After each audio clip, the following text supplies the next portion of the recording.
Définition des délais. Le délai constitue un des éléments clés du contrat puisqu'il conditionne la réception de l'ouvrage et la livraison aux utilisateurs futurs. Il convient de distinguer un délai de préparation et le délai d'exécution. Le non-respect du délai est sanctionné par les pénalités de retard. La définition de ces différents délais et le montant des pénalités de retard diffèrent en marché public et en marché privé. En marché public, cas du marché global passé en entreprise générale ou en groupement. Le délai d'exécution du marché défini au CCAG Travaux comprend la période de préparation fixée à 2 mois.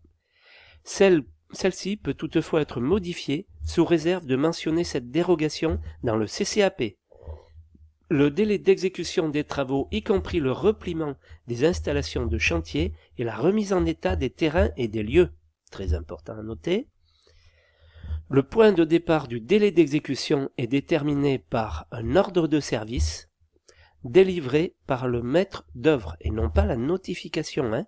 C'est l'ordre de service qui déclenche le délai d'exécution, c'est-à-dire c'est là qu'il peut commencer les travaux véritablement et non pas la notification.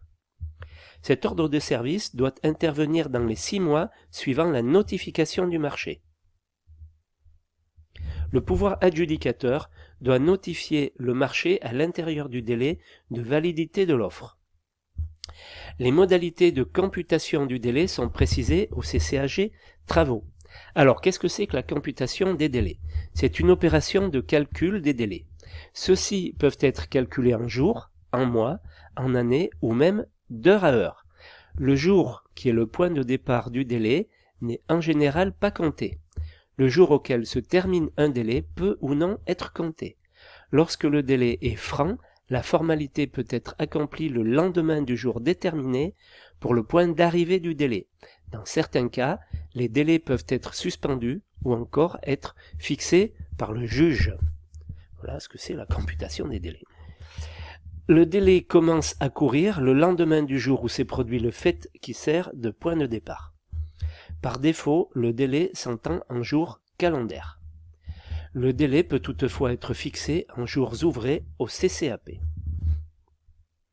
La prolongation du délai peut intervenir dans les termes de l'article 19.2 du CCAG Travaux en cas de changement du montant des travaux ou d'une modification de l'importance de certaines natures d'ouvrages, substitution d'ouvrages différents aux ouvrages initialement prévus, rencontre de difficultés imprévues au cours du chantier, ajournement de travaux décidé par le représentant du pouvoir adjudicateur, retard dans l'exécution d'opérations préliminaires qui sont à la charge du maître d'ouvrage ou de travaux préalables qui font l'objet d'un autre marché, arrêt des travaux en raison d'une décision des services des affaires culturelles consécutive à la mise à jour d'objets ou de vestiges, intempéries au sens des dispositions législatives ou réglementaires en vigueur, entraînant un arrêt de travail sur les chantiers, intempéries non visées par une disposition légale ou réglementaire, autres phénomènes naturels entravant l'exécution des travaux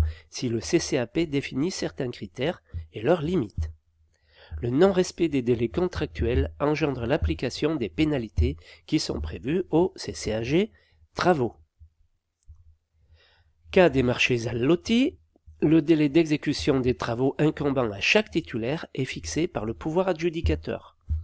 Au sein du délai global d'exécution de l'ensemble des travaux allotis, tout corps d'État confondu, et en tenant compte du calendrier prévisionnel d'exécution, précisant les dates d'intervention relatives à chaque lot et figurant en annexe de l'acte d'engagement.